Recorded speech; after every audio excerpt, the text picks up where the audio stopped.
We actually really struggled with with really watching over, students and staff sending important files like social security numbers, credit card numbers, doing things they shouldn't. But now with automation, everything's changed for the better.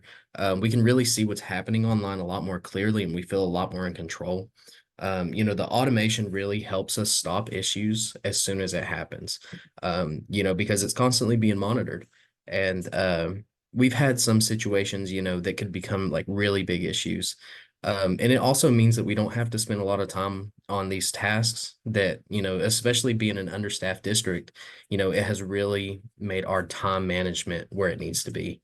Um, and in simple terms, it's made the world a lot safer for us, and we can just stay ahead of the problems and protect everybody in the district. So it's been a game changer.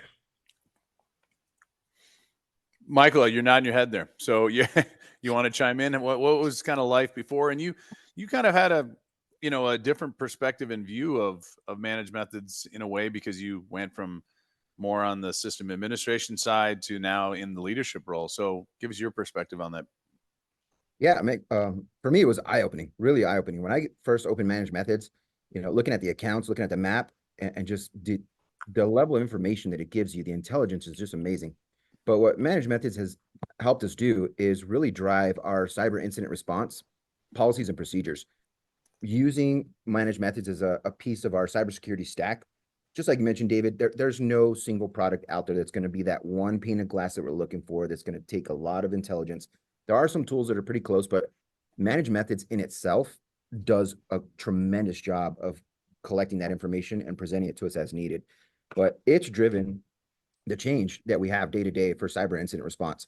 And so when we look at can Managed Methods automate that, that's what the team wants to look at right away first with every tool. Their thing is, okay, it's determining an attack, it's determining this compromised accounts, it's determining that this individual is leaking out information. What can the system do right away before it comes across the desk of a cybersecurity analyst, for example? And most of the time with those policies, it just takes care of it. It stops the file sharing. It communicates to us, gives us a notification, and then we reach out to those individuals. We can investigate further, find out what they're trying to do. Usually 9 times out of 10, it's an issue of they just don't know any better, if you will. We're dealing with end users who are living in this new world. And honestly, a lot of people don't really understand the risk. I mean, user education is huge, but this also helps us point out who needs more security awareness training. I see a department, for example, special education department. When we first turned on Managed Methods, my goodness, we had IEP data and student data flying left and right, potentially some health protected information too. Mhm. So that really directed us to, we have to bring back this team. We need to sit down with them. We need to go over our district policies. What are our expectations for data sharing, data privacy, student protection, and guardian protection of information? And it's really changed how that department operates. And I'm happy to say that it's even spilled over outside of cyber, but into physical. I mean, they've now put attention to printed documents, what comes out of printers. We've enforced a secure printing package now, especially for that department, because just the visibility it provides has led to those evolvement and advancing of cyber response.